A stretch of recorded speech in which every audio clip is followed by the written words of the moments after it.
Hello, this is Susanna from Hold It Right There Sewing Patterns. You're watching my tutorial video series for my sewing pattern, the Corcoran Crossbody Bag.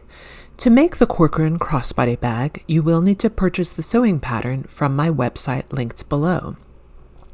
This video series walks you through the instructions as you're making the Corcoran Crossbody Bag. Once you've gathered your supplies covered in my previous video, you're ready to begin.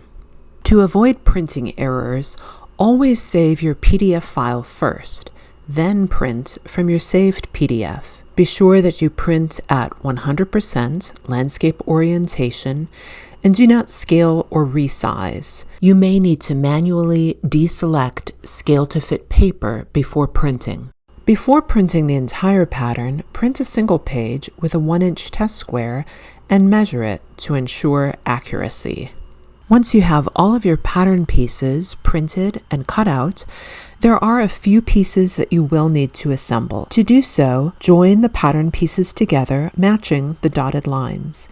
Use glue stick or tape to connect. Please note that there is no pattern piece included for the strap.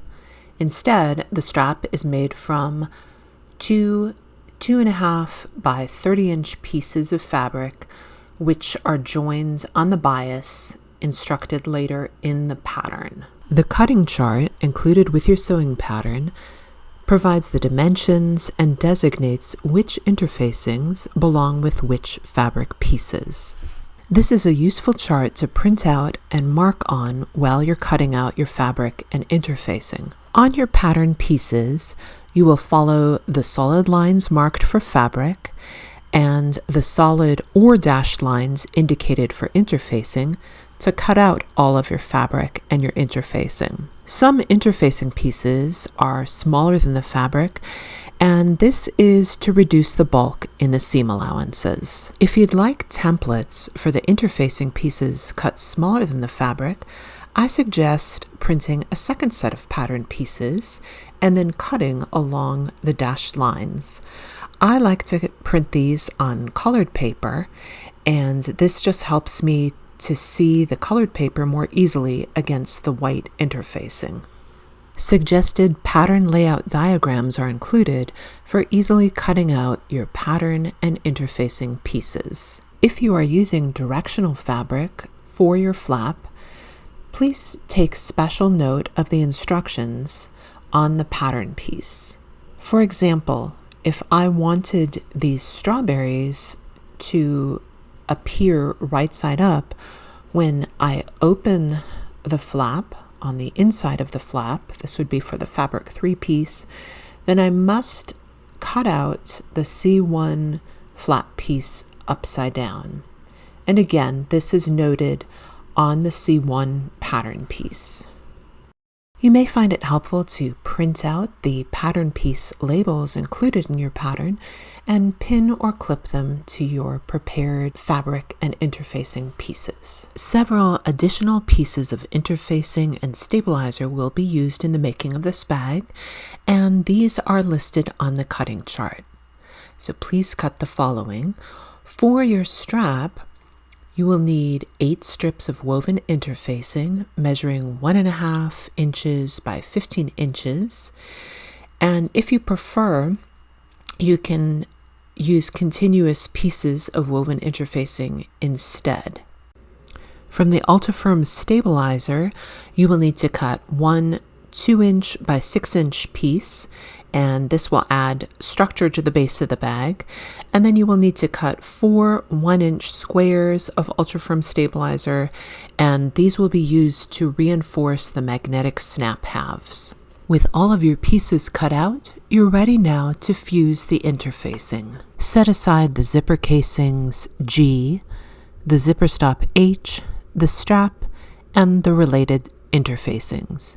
These pieces will be treated uniquely later as instructed. Locate the fabric and corresponding interfacing for the following pieces: exterior panel front A1, exterior panel back top A2, exterior panel back bottom A3, exterior slip pocket top B1,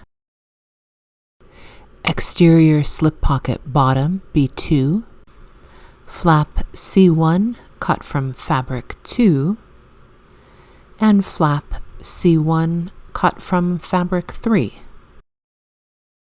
Flap pocket upper and lower front, C2 and C3, flap pocket back, C4, the D-ring connectors F, and then the optional zipper pocket J and optional zipper pocket facing J1 if you are including this optional zipper pocket. Turn your fabric wrong side up. This interfacing is the same size as the fabric. Fuse the interfacing according to the manufacturer's instructions. For all of the pieces I just listed, you will fuse this single layer of same size woven interfacing. After you fuse the interfacing, set aside the following pieces: C2, C3, C4, F, and if applicable, the optional zipper pocket J and optional zipper pocket facing J1.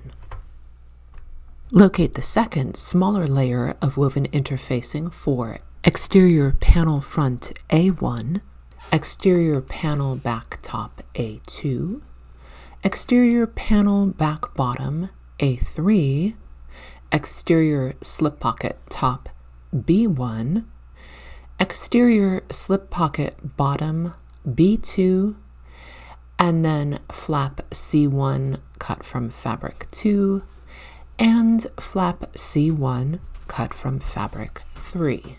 The reason this second layer of woven interfacing is smaller than the fabric is to reduce bulk in the seam allowances. Turn the fabric piece wrong side up. Then center the woven interfacing directly over the previously fused interfacing. Fuse this second smaller layer for each of the pieces I listed, and then set them all aside for now. You will now need the woven interfacing and fabric pieces for your lining panels A1, exterior slip pocket lining B3, exterior gusset top D1, exterior gusset bottom D2, your lining gusset E, the pen pocket I, and the lining slip pocket J. The woven interfacing for the pieces I just listed is cut smaller than the fabric. Here I am preparing pen pocket I.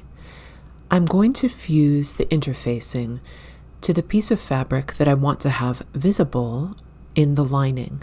This is the piece that is facing outward. Turn the fabric wrong side up. Then center the woven interfacing directly over the fabric. There should be a 1/2 inch frame around the fabric without interfacing. Fuse as before. Fuse the woven interfacing centered on the wrong side of all of the pieces I just listed. After fusing the interfacing, set aside lining panels A1, B3, I, and J for now. Locate the second layer of woven interfacing for the exterior gusset top D1, exterior gusset bottom D2, and the lining gusset E. With the fabric wrong side up, place the second layer of woven interfacing directly over the previously fused layer. Fuse as before, and then set aside all of these pieces for now. All of your pieces for your Corcoran Crossbody bag are interfaced and ready to go. Join me in my next video as we sew the flap for your bag and the special zippered pocket contained within it. Thanks for watching. Happy sewing!